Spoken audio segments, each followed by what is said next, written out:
स्वागत आहे पुन्हा एकदा सर्वांचं अगदी मनापासून आपल्या आजच्या छोट्याशा व्हिडिओमध्ये। तर आज आपण 32 साईजचा ब्लाऊज अस्तरचा कट करणार आहोत एकदम सोप्या पद्धतीने। चला तर मग सुरुवात करूया। सगळ्यात अगोदर मी पाठीमागचा भाग कट करून घेणार आहे। ब्लाऊजची डबल कडी करून टाकलेली आहे, बंद बाजू आपल्याकडे, ओपन बाजू पलीकडे। त्यानंतर मी उंची घेतलेली आहे 14 इंच शिलाई बरोबर, आणि मग शोल्डर घेतलेला आहे मी सव्वा 5 इंच, आणि मुंडा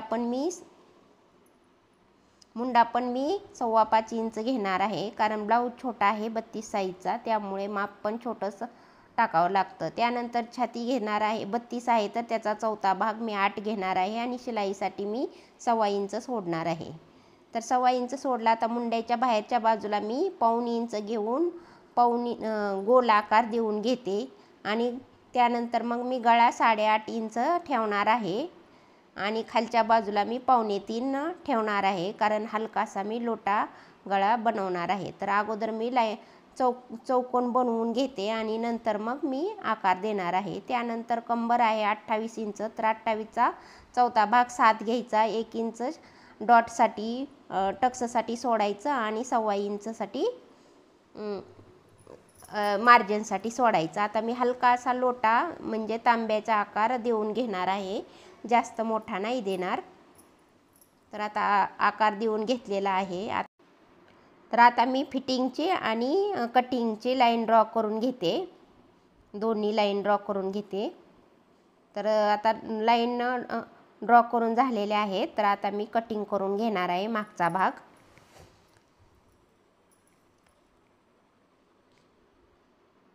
तर मागचा भाग कटिंग करून झालेला आहे। आता इथं कमरेच्या बाजूला अर्ध्यातला अर्ध घेऊन मी थोडासा गोल आकार देऊन घेते, आणि गळा पण मी लगेच कट करून घेते। हलकासा लोटा गळा मी कट करणार आहे। तर कटिंग करून झालेली आहे। तर पाठीमागचा डाच घेण्यासाठी आपण शिलाई मार्जिन सोडून एक डॉट मारून घेणार आहोत, कारण शिवताना परत आपल्याला सोपं जातं म्हणून। तर वरती 4 इंच घेतलेला आहे मी। तर हा अस्तर आहे ही। आता पुढचा भाग कटिंग करणार आहोत आपण, की मागचा जो भाग आहे तसा सेम टू सेम मांडायचा, आणि चॉकनी खूण करून घ्यायची, आणि नंतर मग पुढचा भाग कटिंग करायचा। तर आता इथं मी आहे तसं चॉकनी खूण करून घेते, म्हणजे आपल्याला पुढचा भाग काढायला येतो व्यवस्थित। तर आता करून घेतलेला आहे। आता साईडला मागचा भाग साईडला करून घ्यायचा, आणि मग आपण आता इथं मुंड्याच्या बाजूला अर्धा इंच अलीकडच्या कटोरीच्या साईडने घेऊन आपण गोल आकार देऊन घ्यायचा, आणि गळा 5 इंच 5.5 आहे तर आपण 5 इंच घ्यायचा, आणि 2.5 इंच कापड कमी असल्यामुळे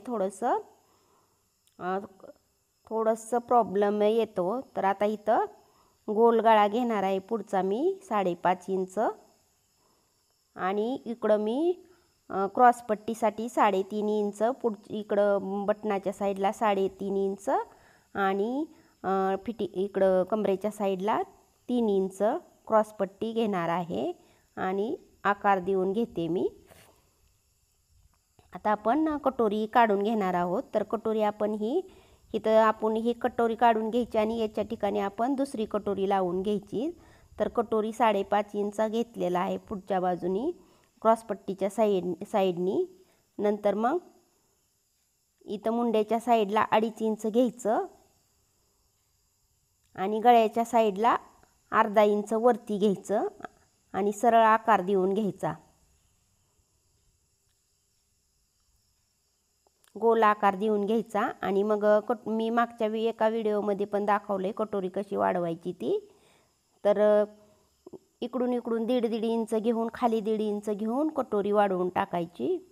तर आता इथं कटोरी पुढचा भाग कट करून घेते मी।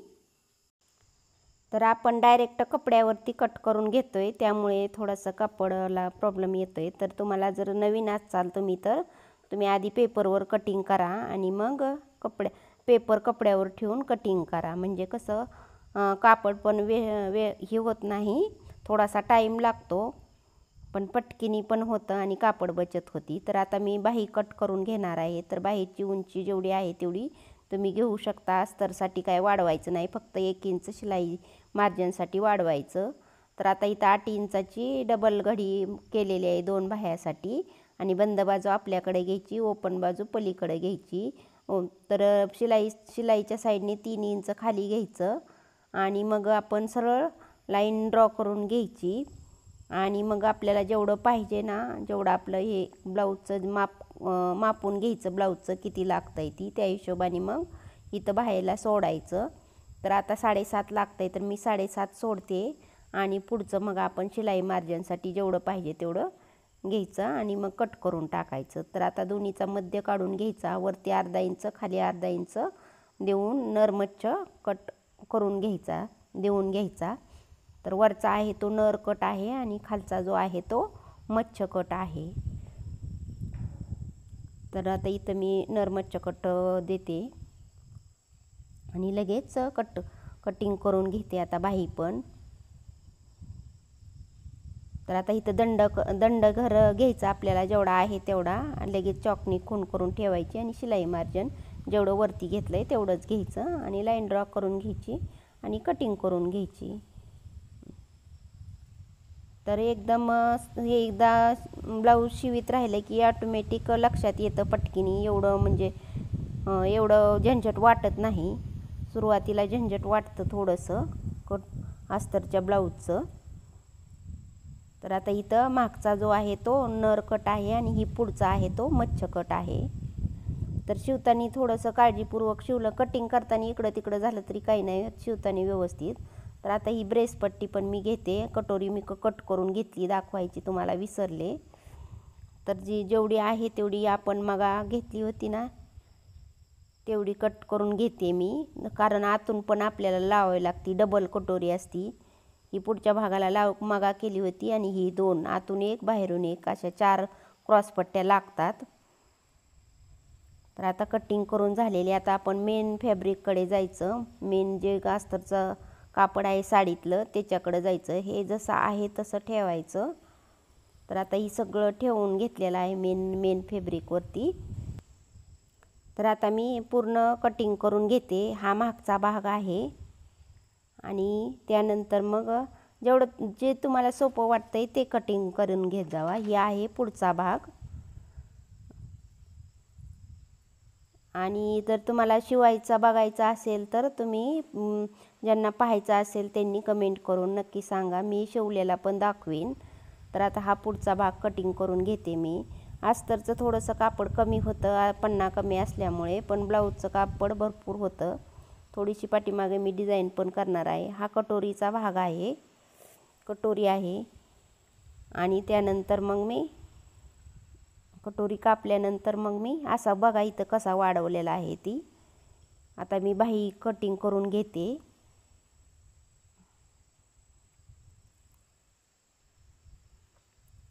तर बाही पण आपली कटिंग करून झालेली आहे. तर बघू शकता इथं थोडंसं डिझाईनसाठी कापड भरपूर आहे म्हणून मी पाठीमागच्या बाजूला डिझाईन टाकणार आहे. तर बाही पण झालेली आहे कट करून आपली.